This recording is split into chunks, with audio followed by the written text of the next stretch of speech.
I started getting around different people that started to open, my mind just started to expand. And then I started to see like this is crazy. Like, why am I playing so small? I never forget. Welcome to the Far From Average podcast, where we speak about topics and interview people who are far from average so you can take your life and your business to the next level. And have an extremely special guest with us here today, luxury real estate specialist and a former pro basketball player, right? Yep. So we got a really exciting episode for you guys today. I'm going to give it up to Samuel. Nice to have you, man. Man, I appreciate you having me on.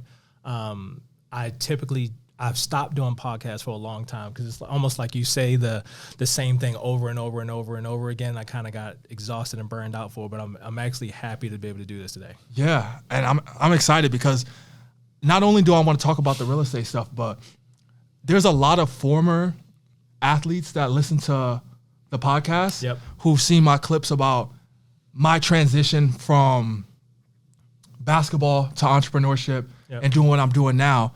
So I kind of just want to jump right into that. Okay. When you went from, because you were a pro basketball player, so where all have you played? So I've played in the G League. I got a shot with the Rockets in 2010. And in 2011, the NBA lockout happened. So, I remember that. Yep. So I tore my ACL my rookie season and had to get surgery, go through that whole process. I came back too soon, jumped straight into the G League, got released from the G League. I shot the lines off the ball, but I couldn't jump over a credit card. So I should have stayed. I should have stayed in college, and I should have, even if I would have tore my ACL, I should have stayed in rehab a lot longer. But I rushed back. I was just so hungry at the time, and I had so many agents and people in my ear telling me that I had to keep going.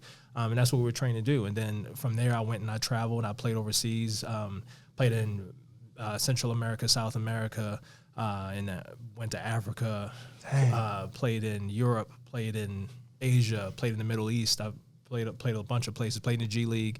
And then in 2015, got a shot with the Suns. That didn't work out. Went to the G League and, got released. And then from that point, I jumped straight into civilian life, just being a regular guy. Went and got a job, didn't enjoy that. And 3 months after, I basically called my agent and said, hey, I don't want to play anymore. I'm sick of this roller coaster. The Suns called me back. By that point, I had already stopped training. So I called my boy. I'm like, bro, meet me at 24 Hour Fitness. I got to fly to Dallas on Friday. I'm playing Saturday. We go to 24 Hour Fitness, play like trash, got cut back in Vegas on Monday. And my first job outside of basketball was Solar City. So I was in orientation, like my second week of orientation, when the Suns called me back. So I quit, go straight to the gyms, get to working out, get cut. Now I'm like, all right, now what am I do? My wife is kind of like, bro, you got to do something. Like, I'm holding us down with this $45,000 a year. Whoa. I got past due child support payments for my son. I don't even get to see my son. I feel like literally the worst part of my life is literally unfolding before me, and I felt helpless, but I knew I wasn't helpless, so I started driving for Uber. Most humiliating time in my life, and it wasn't Uber that it is now. It had just came to Vegas, so the taxi companies were fighting it. Yeah, you only could pick up in certain areas. Exactly. So I would spend a whole entire day to make 60, 70, $80, right? So I didn't even have the money to take my real estate license, so I borrowed $100 to take my real estate exam. I failed it 5 times, failed it 4 times. It took me 5 times to pass it. So the third time, after I failed it, my wife was kind of like, bro, like, you should probably try to do something else. So I wanted to take it again, so I borrowed the $100 from her. I failed it. I got home, and she was like, bro, that's groceries. You keep failing this test. Like, what are you doing, right? So like, my pride was hurt. I was frustrated. I was angry at God. I was just so angry. And one day I said, you know what? I want to pass this stupid test. I got up at 4 o'clock in the morning, went straight to the airport, and I started doing pick up and drop off from the airport. I drove all day, and I scheduled the last test possible in the afternoon at the state to take the test. Passed it by a couple questions, like literally barely passed. They don't tell you exactly, but I know for a fact, based on all the times that I took it, I'm like, oh my gosh, I know I barely passed this test. Yeah. Yep. What makes you so resilient where you're continuing at it, even though you failed the license 4 times? You're getting cut from G League, from this league, from that league. What's making you so resilient? My entire life, I've always felt like I was just a step, a hair behind. And literally up until 2022, I accepted that was just a part of my life. like I'm just always behind, and I'm always like developing late. I'm always just getting it late. And that's a story that I told myself. It's literally a story that I told myself, but it would not allow me to quit. It's just something that's been in me since I was a kid. I don't know if it's, being from where I'm from, being from Baltimore, it's one of those things where you only survive, or you sell drugs, drop a mixtape, play sports, get a regular job, but there's no real way out of living a life of mediocrity or poverty if you do not figure out a way out. So that's been in me since I was a kid. When I went to college and I got exposed to so much, I was like, I don't ever want to have to go back. And I just made that my commitment. So a lot of that had to do with it. I mean, I've slept on couches, slept on the floor, done everything. I've done everything that I've had to do throughout my entire career in basketball to make sure that I would persevere and just get to the next level. Yeah. And it's just been with me since the very beginning. Man, that's a crazy story. So you did the whole Uber thing. Yep.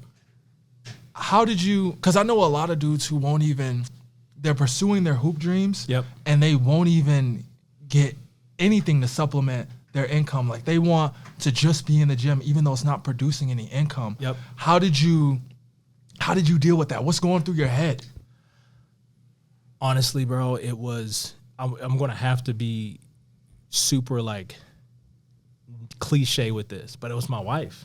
Like it was really like my woman at the time. She didn't even know. Like I don't even think I've ever said this I've done several podcasts, I've done keynotes, and I don't think I've ever said this.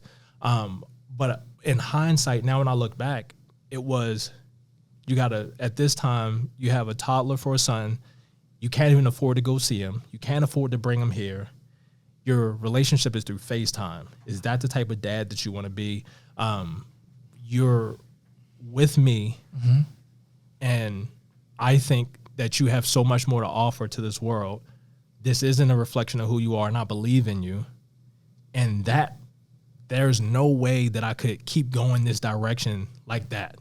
You know what I'm saying? So I have to contribute her willingness to stick by me when I had literally nothing. Yeah. But she also decided at that point that she was going to ride with me, right? So, I couldn't just sit on the sideline and be like, well, I guess this is it. Let me just keep going. Let me keep going. Because at that point, I already tore my ACL, tore my meniscus, tore my MCL, had severe quad contusions to where I couldn't even prehab.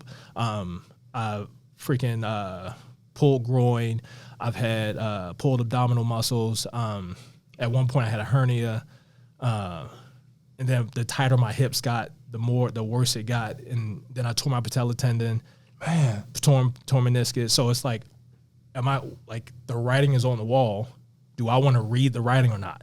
Right. So I made that decision at 27 to stop playing. And while I could shoot as well as I could shoot, I was a little bit early in my time to where you can get away with not putting up 10 rebounds a game if you can shoot 40% from three now. Yeah. But in 2011, 2012, you couldn't.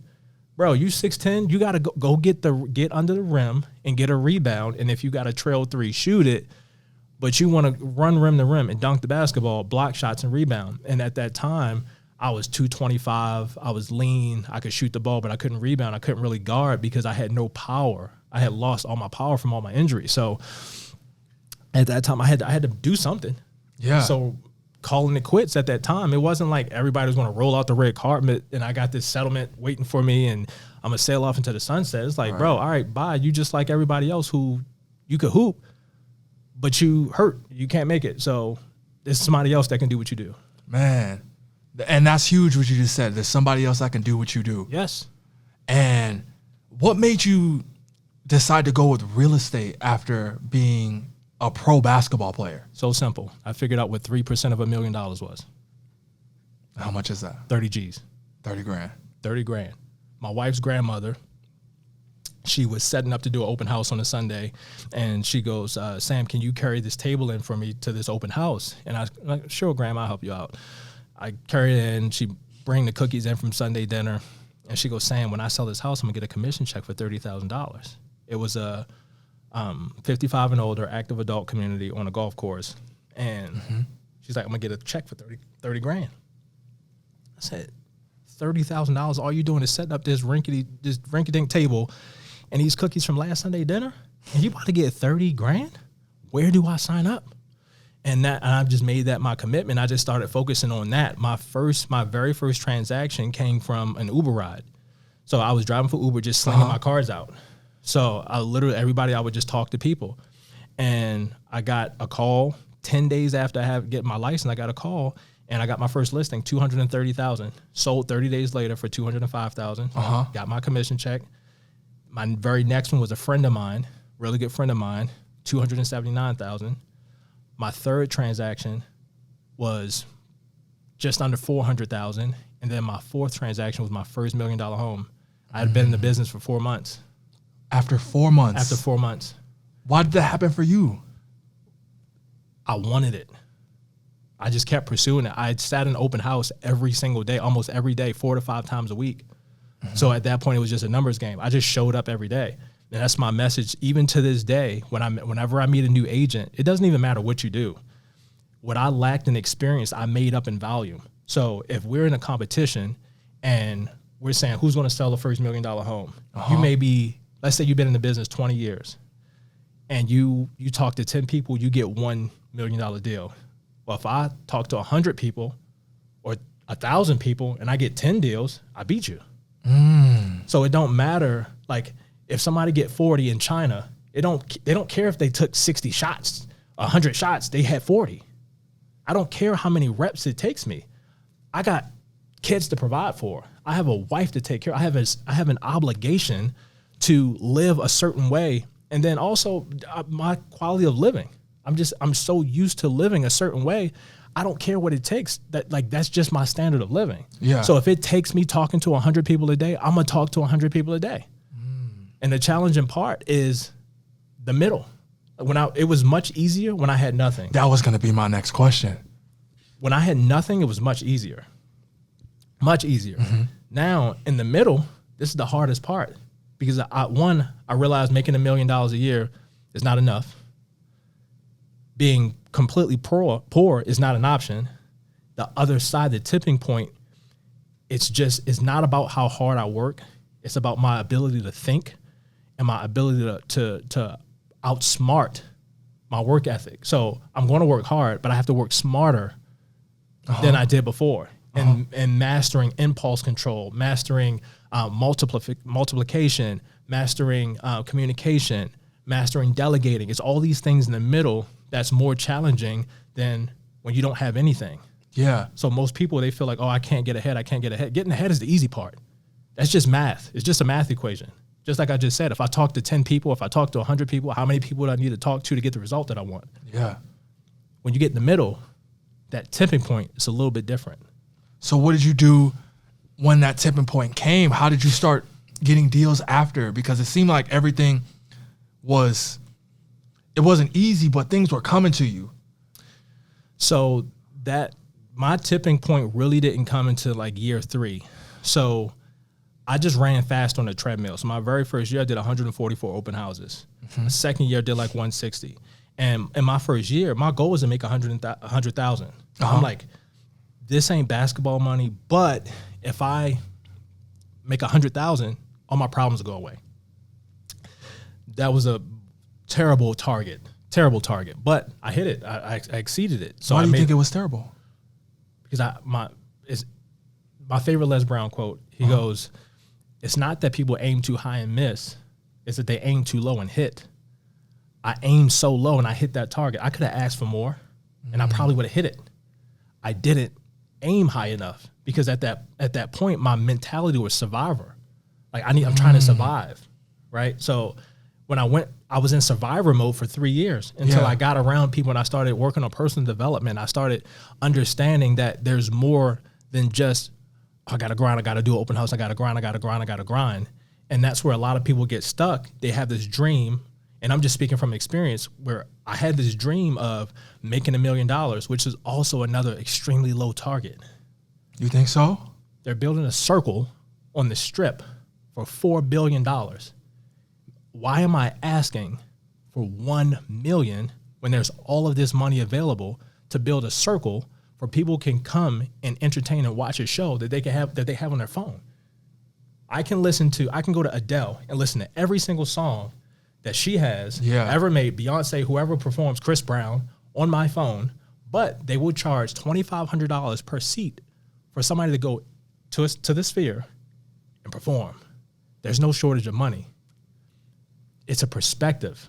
And my perspective didn't change until 3 years after just really getting tired. And I waved the white flag. I'm like, bro, I'm arguing with my wife. I'm never home. We go on dates. I'm stepping out because I got to take this phone call. Then I come back, food cold. I'm like, bro, I'm sick of this. There's got to be another way. And it was a different set of math equations. Like now I got to multiply. I can't do add. I can't just do the volume. Like it's still going to take volume, but it's volume and. Most people get stuck at the volume. Some people don't even get to the volume. They just keep doing the same thing, putting along. But if you figure out a way to multiply, that's when your life really changes. And that's when it started to change for me. Man, that's powerful. So you ask for more. Just ask for more. People need to start asking for more. I'm still processing a lot of what you said. Like, I'm deep in it. I think this is a great story. Now, where can we take this? Because you covered so much. You covered so much already. And I know a lot of people, even myself, like I relate to this. And in your situation, what all do you think contributed outside of that to getting you to that next level though? You did the volume. What did it take as far as a mental shift? What did it take? Like, what did I have to get in place? Did you hire people? So, yes, all of the above, but being a student. So, you know that saying, show me your friends, show me your circle, I'll show you your future. Yeah. I realized that I had no circle. I had no us. I had no group of people. Well, like even now, I know a lot of people, but my core, I'm so protective around my core because it has to be, when I say value, it doesn't be like, oh, you make $1 million a year, all right, we can kick it. No, it's not even that. It's people that share the same morals, values, and are going the same direction as me. That in itself will change your perspective. Okay. So that's what happened for me in 2018, 2019. I started getting around different people that started to open, my mind just started to expand. And then I started to see like this is crazy. Like, why am I playing so small? I never forget.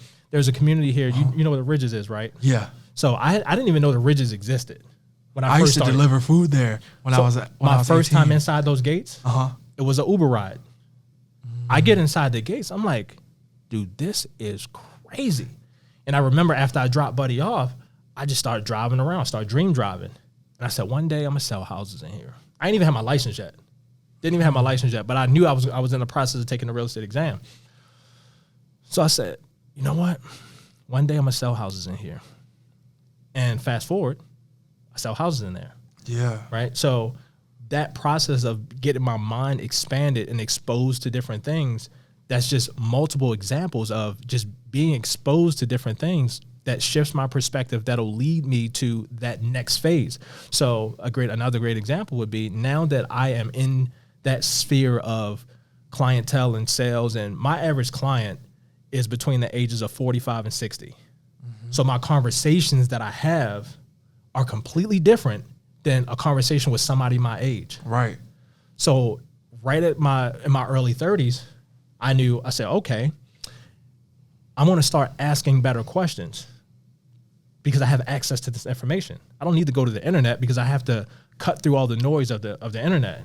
I have real life examples of people that have made fortunes. So now I want to tap into that. So I'm driving clients around. We're looking at houses, and John, when you were 31, what advice, if you go back to 31, what advice would you give yourself? And then they love to talk. Then they tell me, yeah, you've been married for 33 years. What advice would you give somebody that's been married for 7 months? And I would take that stuff and I would bring it to my wife. And a lot of the times it would go over her head, just like even things that you may hear from somebody and you may hear it, but you don't understand it. So it goes in at one ear and out the other. because we were so young at that time. Because you can't grasp it. We can't grasp it. We couldn't grasp it. And even it was like I heard at 30, you open 529s, invest, get an individual brokerage account, do these 2 index funds. Here's your diversified portfolio. Let it ride. It took me 18 months to do that because I just didn't grasp it. I was doing the open houses and grinding and grinding and grinding. So I didn't start investing until 32. And then now it's like, or actually 33. I was turning 33. And I made a decision. I was like, oh, something got to change. But it took almost 2 years for me to get it, for it to click. Right? But it was me being exposed to those types of things. And now the grind is different. I'm in this pursuit of freedom and lifestyle enjoyment. I believe I'm gonna live to 100 years old. So now my decisions around my health are different. My decisions around spending are different. My automations and investing are different. My risk tolerance has changed. My perspective on how I treat my son and how I treat my wife and my daughters, all that is completely different than when they were born. And it was this lifestyle of, oh man, my babies are so precious. Now it's like, oh wait, I'm the freaking king of this jungle and I gotta lead us. I have to lead us. So now the way that I lead has to be different. And I have to do and become somebody different to be effective. Yeah. And to be effective and be somebody different and do something different, I need new information. Where am I going to get that information from? What better source than people that have already gone before me? The affluent. They're not at home. They're not at home. They're not binge watching TV shows. Affluent people love education. So I immersed myself in education. What do I need to learn? What do I need to do? Who do I need to become? A philosophy that I adopted is be, do, have. Most people live the opposite direction. Have, do, be. If I have the nice car, if I have the nice suits, I'll do what I'm supposed to do, and then I'll be that ideal person that I look up to. Why not live that way right now? Be the person that you would be and do what you need to do, and you'll have everything that you want to have. And I'm constantly reminding myself of that every single day. Sam, who are you being? Am I being the kingdom man, the husband of all husbands? Am I my wife's dream husband? Running towards her, regardless if she runs back towards me or not, because it's a choice. We've been together almost 10 years. It's a choice. I'm choosing her right now, tomorrow, the next moment, regardless if she chooses me or not, because it ebbs and flows. There are times when I'm like, bro, don't touch me. Get out my face. You're annoying. But I still choose you regardless of how I feel, because it's a choice. Feelings ebb and flow. Yeah. But my choices are my choices. Those disciplines, I won't allow myself to go certain places. I won't allow myself to listen to certain things. I'm guarding and having these boundaries, these guardrails around my life. I got to be a certain type of dad.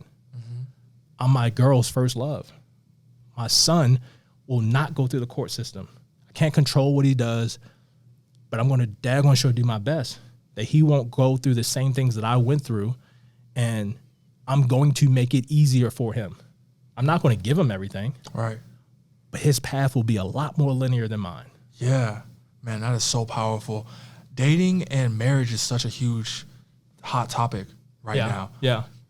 Do you think that stability at home really gave you that massive advantage versus dudes who just kind of don't have that support system? I've had my worst days in business when home was the worst.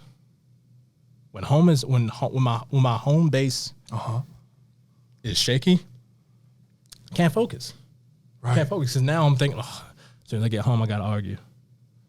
Now I'm just waiting. I'm just counting down the time until we got to fight.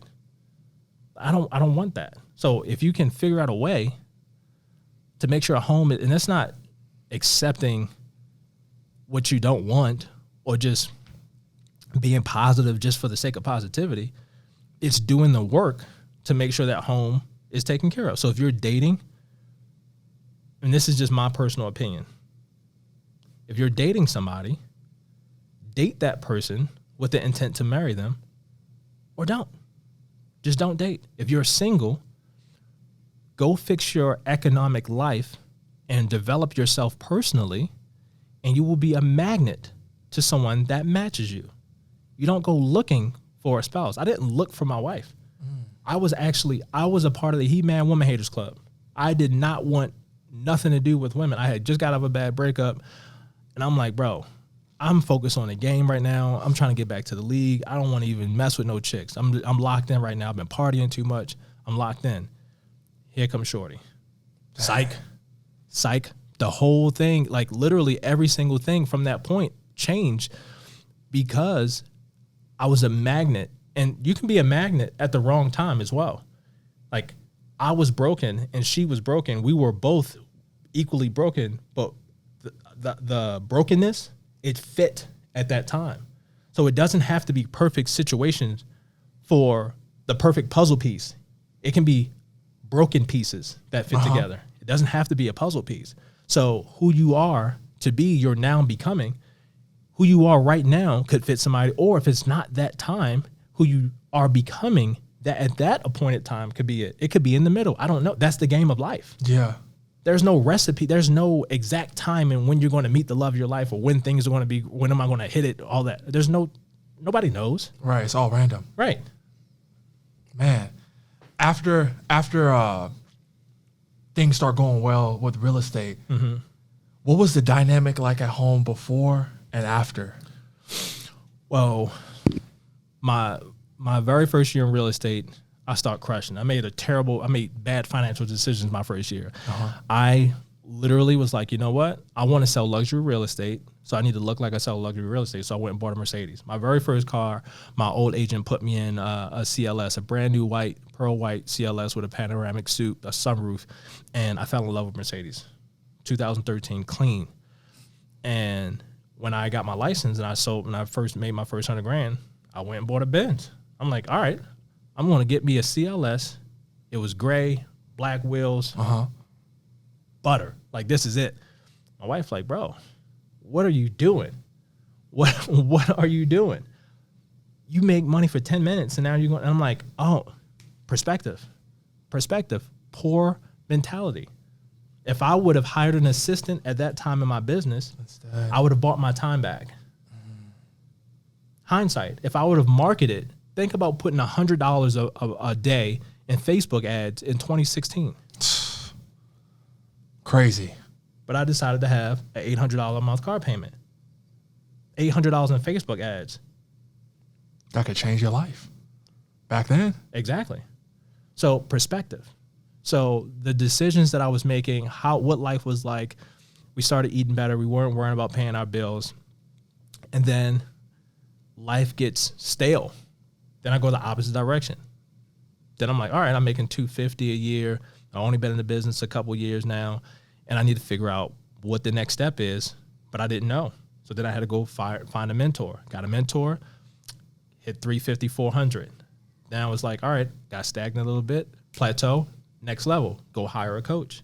Then I hired a coach, went from 400 a year to $1 million a year. Then it was like, bam, stale. What do I need? Or now I need to go back to the basics, because now my coach is like, 0 to $1 million is tough, but 1 to 3 million, that's where you're really going to have to like think differently. Yeah, it's a different game now. It's a different game now, and we're just in a space now where it's like, it's not necessarily like what matters most. I don't care about the cars. I done had, since we've been together, I done had at least 12 cars. You know, we done bought the big house. We live in Summerlin. We eat nice, and we do the fancy vacation. We've done all that stuff. So what matters most? And it's our future. It's making sure that our kids are taken care of, and it's the quality of life. Yeah. I can live wherever I want pretty much now. I can drive whatever I want, but what do I value more? And what I value now more is making sure that the quality of life is better, and that my kids' future is taken care of, and that I'm able to share everything that I've learned, everything that I've done with as many people as possible, and leave this world a better place than when I found it. Every single person that I come in contact with, I am a literally a beacon of light that can help them, or I can make them worse. So they won't stay the same. But if you meet me, you can't unmeet me. Right. When you meet me, you're going to leave better. Not because I feel like I'm the holy grail of this, or I'm the GOAT. Right. But I have something that's special for this world, and I'm going to give it as much as I can. So when I have an encounter with somebody, that is my opportunity to have that encounter be positive in a way that either shifts their perspective, puts a smile on their face, changes their trajectory. I don't know. Yeah. But it's going to be different. Man, that is so powerful. Yeah. And this has been a great episode. We got to go ahead and wrap up now. Yeah. But maybe we can have you back on another time, and we can speak more in detail about how you built the business, some of the day-to-day stuff. But where can everyone find you on social media? At the Sam Coleman. If you like looking at really cool houses, go to Sam Coleman Luxury. And yeah, I'm on there all the time.